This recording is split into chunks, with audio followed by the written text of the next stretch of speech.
So, fascism is remembered as a horror of the 20th century. It's still spoken about and remembered today. Communism is a totally different story, unfortunately. We've got commentators, James, and pundits appearing on mainstream television and news networks here in the UK that proudly declare that they are literally a communist. And I want to know, why is that the case? If we think about polling over recent years suggesting that the big difference on the question of communism, could it have worked if it had been better executed? Choice words if you ask me, James, but if you look into that polling, it does rather suggest that older people are less likely to agree with that. And I rather think that if fascism was declared an acceptable ideology to champion on national telly, there'd be widespread panic among the chattering classes. So why is it accepted that communism is absolutely fine when there just isn't this belief that communism was an evil as murderous, uniquely, I guess, alongside fascism? So, James, even if you consider the number of victims of communism at between, 85 and 100 million people, why do you think we've been so quick to forget those horrors? Well, I think it's actually the fault of my generation. I'm old enough to remember. Sometimes you remember one particular moment in your life when you got a bit of news that was really so shocking that you remember where you were when you heard it. Mm-hmm. Well, that's happened to me a number. When John F. Kennedy was shot, I remember exactly where I was. Another thing I remember exactly where I was when my mother came into my room and said to me, "The Russians have invaded Czechoslovakia." And that was an enormous shock at that time, and brought one of the first things in my life that brought home to me and my generation exactly what the communist regime in the Soviet Union was really like. This was not a benevolent, well-meaning regime. This was a regime that didn't like the fact that there was a reformer in Czechoslovakia, as it was then called Dubček, who wanted to make socialism with a human face. And they did not want him to go against the correct Soviet line. And so they invaded. The guns appeared, tanks appeared on the street of Prague. And that, from my generation, that event and many others like it, although less dramatic, brought home to us what kind of regime these communist regimes really were. So we almost couldn't help, people of my generation couldn't help understanding all the aspects of communism. Namely, the theory might be very charming to some people, very attractive, but in practice, it was brutal and harsh and dictatorial. And we knew that because it was part of our lives to hear the news that brought that home. Yeah. We also, some of us had personal experiences of going to communist countries. So that brought home the lesson too. Now, when the communism fell in 1990, there was for my generation, there was a huge sense of relief. And isn't that wonderful?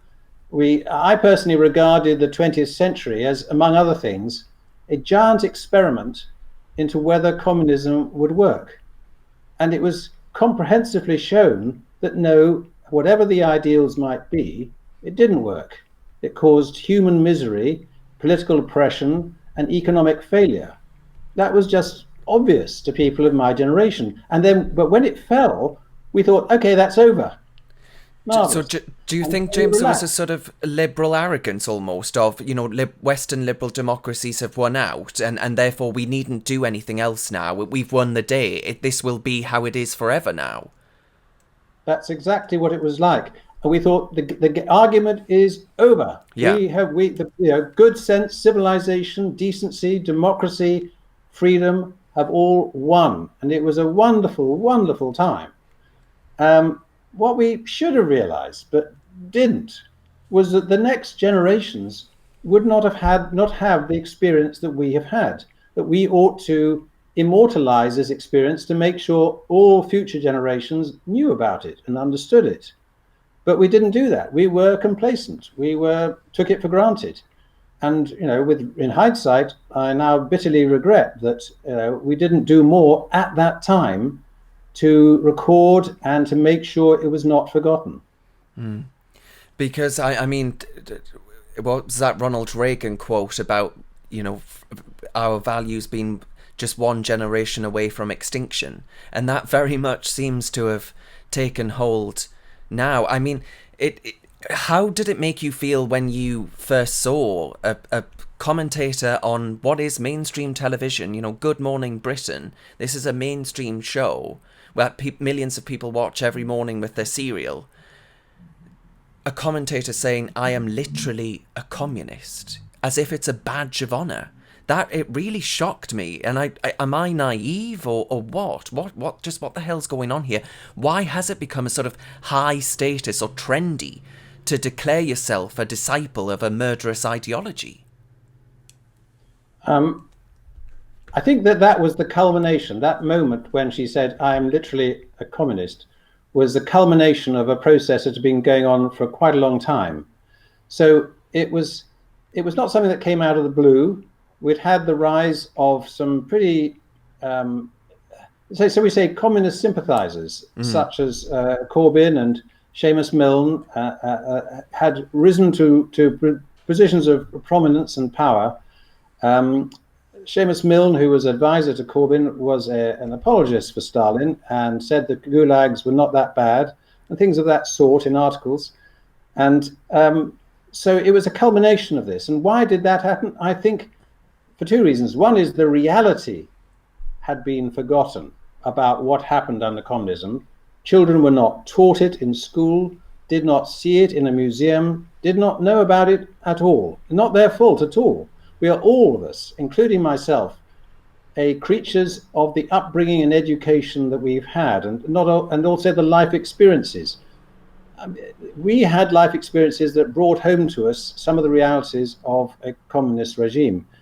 Other people since then just haven't had that experience, and it's not their fault, it's not them to blame, but it's the responsibility of those of us who do know about it to try and pass on this knowledge, and not with any propaganda intent, but with the idea that people should be able to make up their minds on the basis of knowledge, not on the basis just of theory, because the theory of communism can sound very attractive. And I think that's the recurring reason why it will rise up without understanding of how it works out in practice.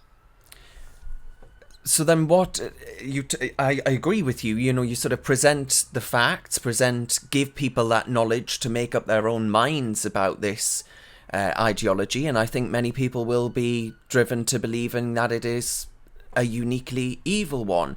But what concerns me, James, and I know you agree with this, what concerns me is that far from receiving that knowledge, far from being able to make up their own minds on a sort of level playing field, what concerns me is that children are being taught about communism in their history lessons in schools through a completely distorted lens. They're taught about the horrors of fascism throughout the 20th century, but not on a level playing field with the same horrors that took place under the communist banner, Yeah, there are two elements to this. One is they're not taught at all about large parts of it. There was a survey done some years ago of young people aged, I think, 18 to 24, asking them basically who they had heard of. 70% of them had not heard of Mao Zedong. Now, Mao Zedong was, most people would argue, responsible for the deaths of more people through famine than any other person in the 20th century. And that such an important figure as Mao Zedong, they had never been told about after all those years at school. And also, you need really to go on to do history at A level to get any significant amount of knowledge of communism. And a lot of children give up history at GCSE level, so they learn even less. So they have very little history at all. So first of all, there's just not much history taught. Not as much as, I'm a history graduate, so I would, I have a prejudice. I think more people should know more history, because then that makes them better able to judge current times and current politics. But then, in addition to the fact that it's not taught very much, and is the fact that there is an element of, I wouldn't call it whitewashing, but I would call it perhaps grey washing, where the worst of what happened is sort of soft pedaled, where you have things that are seen through the eyes as if you were an assistant to Stalin thinking about his tactics. That was clever, that was good, that worked, rather than looking at it from the point of view of, say, someone in one of the Baltic states, in Lithuania and Latvia, whose country has been invaded, who has perhaps been deported to Siberia, who may die on the train going towards Siberia. It's not seen from the point of view of those who felt the effects of communist rule. It's seen, as it were, as from the strategy of the dictators who were in charge. One concern I have, James, is that even at universities, kids aren't being given or presented with a wide range of diverse set of opinions like our own, which is, very vehemently anti-communism. And I say that actually, speaking of such states, Lucas de Gutis, who has one of our most popular videos on this channel on Reasoned, and he speaks in this video about, it's got over about 700,000 views, and he speaks about his family's experiences in Estonia under communism. And I think there's a reason that resonated with people and why it has been viewed so many times. And it's just because they haven't heard this story before. They haven't been presented with a young person explaining what generations of his family had to endure. And I think that that's a real problem. So he's at Leeds University at the moment, and he explains to me that an invitation could be issued to some conservative, even a conservative member of parliament, for example, democratically elected. You'd assume quite mainstream views, given the fact that they have been 14 million votes in 2019, and the invitation will be issued. But like clockwork, student unions will find some reason that this person must be cancelled. The student union will pull the venue from being used for that specific purpose, and then university students won't be able to hear from this person. So it strikes me that unless you've got quite left-wing views, you won't get a fair hearing at universities. So I'm asking, are we fighting a bit of a losing battle here? Because the next generation are going to come out to the left of Chairman Sodding Mao, aren't they? Well, I don't think it's necessarily a losing battle, but it has to be fought. We have to fight with information. We have to do what we can.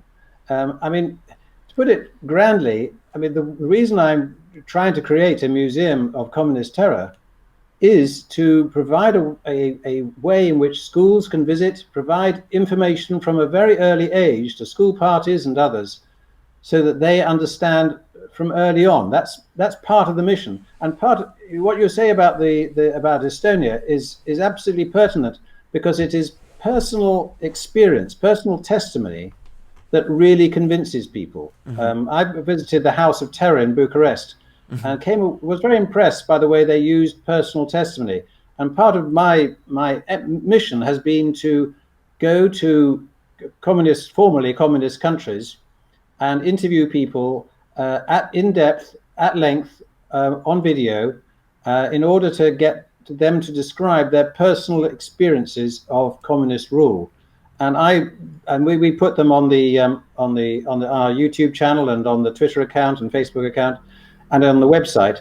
And this means that more and more people will see this testimony, and I think that's the most powerful thing. Yeah, I agree. I do agree. So how is the museum progressing well at the moment? You've clearly been doing a lot as far as uploading content to the YouTube, which I'll post a link to in the description of this video. But how's that going? Do you think, is there real appetite for this? Because I certainly think there should be. Well, it's you cited a chap who had 700,000 views. We haven't reached that level, I'm afraid. And in a way, we don't wish to be controversialists. We're not going to try and get extra views by being controversial. We just want to play it straight. We want to have credibility and authenticity. But the views that we get for things like, we did a short video about a man called Witold Pilecki, who's Polish, who volunteered, extraordinary man, who volunteered to go into Auschwitz in order to see what was going on for the Polish resistance. He later escaped from Auschwitz. I didn't know before I did this research that anyone escaped from Auschwitz, but he did escape from Auschwitz. He then resisted the communist takeover of Poland, and he was eventually captured. He was betrayed, captured, and tortured for 6 months. Broke his collarbones and did terrible things to his hands. So in his trial, he hid his hands so his wife would not be upset by the state of them. And then he was shot after this show trial. So that video attracted over 100,000 views. And when it's retweeted by influential people, which and I ask them to do that, it gets a lot of views. And so you're reaching a lot of people. And on Facebook, we can obviously target younger people in the sense of buying promotions, so put it in front of them, and ideally they then make up their own mind. But we have a friendly organization which we've set up called the Foundation for the History of Totalitarianism, and that is running now a history prize on the same man, on Witold Pilecki, and that has had 360 students register to take part in this essay prize. And it'll be an annual essay prize, a different subject each year. And so we'll get a lot of students, and a lot of history teachers will become aware of that particular story of Witold Pilecki. And in future years, we may do, the Secret Service under Hitler before the Second World War. We may do the Great Terror under Stalin. The Katyn massacre, various aspects of history of both of the Nazis and the communists, and so people will automatically learn about these things. But the long-term idea, obviously, is to create an actual physical museum, and for that we need a huge amount of money. But we have made progress. We've got an increasing number of things to exhibit, including a Trabant car, which is the car made in East Germany when it was communist, for which I think has a maximum speed of just over 60 miles an hour, which you reach after 21 seconds, enormously polluting, a two-stroke engine, and there was a 10-year waiting list because that was the only car you could get. And the reason that East Germany started making it at all was because people could look over the Berlin Wall and see lots of cars and growing wealth in West Germany. So they thought, oh my goodness, this is not making us look good. We'll only have to make a car too. So they made the Trabant, and obviously produced it in relatively small quantities. Relatively few people had it, and there are variations on this joke. But a guy goes into the showroom and says, "I'd like to order a Trabant, please." And he said, yes, that's fine. Yes, we'll come. Is it all right if we deliver it at 10 o'clock in January the 10th, in 10 years' time? And he said, oh, no, that's no good. I said, what do you mean? That's when the plumber's coming. So it's that gives you a flavor of really the economic underperformance, picture. So we put Yes, it, of the communist states. So other artifacts that you're sort of trying to get your hands on at the moment include a tank, right? Yeah. That must be a challenge. T-54. What permits do you need to sort of get a tank into the United Kingdom if you did get your hands on one? I'm not sure we need permits to get it in. There are already some T-54s in the UK, and we are going to go and see a T-54, which is heavily priced, I may say, but it's in Britain. And because we could get them overseas, there are a lot of them, and they're still in use. I mean, apparently they're one of the good things about the T-54 tank, which, by the way, was used in both quelling the Hungarian revolt by the Soviets and also the Prague Spring, the invasion of Czechoslovakia in 1968. So it's an iconic tank because it was used to suppress two movements that were national and trying to give up Soviet rule. Because, I mean, really, the Soviet Union has been the biggest colonial power of the 20th century in controlling and demanding control of other countries and increasing its empire. Really should be called an empire rather than satellite states. That's part of the euphemisms that are commonplace in discussion and in education about these were basically made into colonies. Yeah, But I I mean, think we'd that. love to get if anybody watching this has got a T-54 for sale, we are in the market, and we've got a place to store it. We can be stored along with the Trabant, and once we've got the T-54, we will probably get into the business of doing some exhibiting of it because it is a draw all by itself. Wow. Could you explain your story about what you learned on a trip on the Siberian Railway? Yeah, that was. I mean, I came through. I was working in Tokyo, and I came back on the Siberian Railway. Came back by train, starting the train journey in Peking or Beijing, as it's now called, and making its way through Irkutsk, among other places. I stopped in Irkutsk, got out, and stayed in a hotel. And I went for a walk around town. I was looking actually in the first instance just for fresh fruit. There was no fresh fruit to be had. I eventually found, after going all over the town, a small stall which had two hard, stale lemons. And that was the only fresh fruit that was available in Irkutsk. As we went along the train would often stop along stations, and there would be ladies who were standing at the side of the platform. They were obviously were not allowed onto it, but stood there at the edge of the platform with bottles of pickled or bottled gherkins. It was all bottled fruit in vinegar, and you can have as much as that as you liked, but they never sold fresh fruit.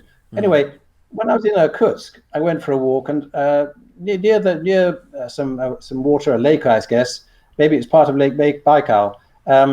I met some guy, and he had a little bit of English, so we talked a little bit, and then I invited him to come back to my hotel, which in retrospect was a stupid thing to do, but I didn't know that at the time. I invited him back to my hotel to have supper with me, and we sat down to supper in a very friendly way. And then the waitress came up to us and spoke to the man in Russian. He got up, he stood up, and I said, "What's going on? Why have you? What's happening?" And he said, "The waitress says there are two men who have come to talk to me." I never saw him again. It brought home the fact. I mean, we all know this in theory, but it brought home the fact that the KGB were monitoring everything in the tourist hotels used by foreigners. I've since learned that every employee in one of those in-tourist hotels, in-tourist was the travel agency of the Soviet Union, every employee had to report to the KGB. Their honesty was tested, or rather their loyalty to the KGB was tested. They would risk things if they didn't report what was going on. There was Do, somebody on every floor reporting who came and went. So basically, he was reported to the KGB by the hotel, and the KGB came and got him and would have interrogated him. I can only hope that he was all right. Now, I wonder if you've got any stories that you, in your interviews with people around, well, I guess around the world actually, but who've lived under communism. Is there anything that you've thought, wow, that really surprises me? Because I tell you what surprises me. If the former DDR, if you interview people in East Germany, there are still people old enough to remember it who long for the sort of halcyon days in which they had a guaranteed 9 till 5. There are those who long for the sort of what they view as the protective clutches of communism again. And that's a pretty potent thing, isn't it? Yes, there is a small minority of people who feel like that. They're often from families who made the compromises and made the deals in Yeah. order to get on pretty well. So if you decided, okay, I'm going to inform on my neighbors, I'm going to play the game, I'm going to join the Communist Party, I'm going to put my career first. You could do pretty nicely. You would have access to the communist shops that were specially for the officials of the Communist Party. Is the higher you were, the more access you got to goods that were not available to ordinary people. You asked me what stories surprised me. I suppose what surprised me was when I've interviewed people, what upsets them. I expected them to be upset in recalling that they had been sent to prison for 7 years and endured harsh circumstances. It was not the case at all. The thing that really upset them was when they had a token of the love of somebody else, or when they saw somebody else suffer. There was a woman who was sent to be re-educated throughout her entire 20s because she had remarked to a friend in China that maybe the government could have done better with the famine, which killed 35 million people or more. And for that remark, she was imprisoned for 10 years, a remark made in private. And when she was in prison, anybody who visited her or gave her anything was putting themselves in danger. And she remembered that her mother brought things to her, and also that her father who was also in another part of the same prison, went to the authorities and said to them, look, my daughter is young. Give me her sentence and I will serve it and let her free. She's barely more than a child. And tears came to her eyes when she remembered the love of her father in being willing to make that sacrifice. In fact, talking about it now, it is very moving thing. Yeah. So they didn't think about their own suffering; they thought about who loved them and about the sufferings of others. Mm-hmm. And the goodness only knows there was a lot of suffering. I mean, my God. So what's the sort of, what can people do? Anyone watching this, James, that thinks, I like the cut of this man's jib, I want to support this organisation, the museum and efforts around it. What can they actually do? Well, it depends what position they're in. Certainly, they could go to the website and subscribe for updates. They could subscribe to the Twitter or Facebook feeds. They could, of course, the website has a possibility to donate. That would be very useful. I think if they're a history teacher, I love history teachers. I think they're the best teachers because they're often the most open-minded and people who want to explore and who want to judge evidence this way or the other way. They're not people who just come with prejudices. So for history teachers, I would urge any history teacher watching to read around some of the key books that exist about communism. I mean, the book that came out when I was in a formative years, and which really everybody should read, is A Day in the Life of Ivan Denisovich by Solzhenitsyn, which is a very short, easy to read book about life in a gulag. And so I would encourage people to read around some of these key texts so that they develop a real understanding of what it was like to live under communism. So, James, thank you very much for everything that you do, but also for giving up your time as well. It's a pleasure. Thank you very much. Reasoned relies upon grassroots donations from people like yourself that want us to continue producing our high quality, free thinking content. So please do consider clicking the link and donating, no matter how big, no matter how small, because it really does ensure that we can keep on keeping on.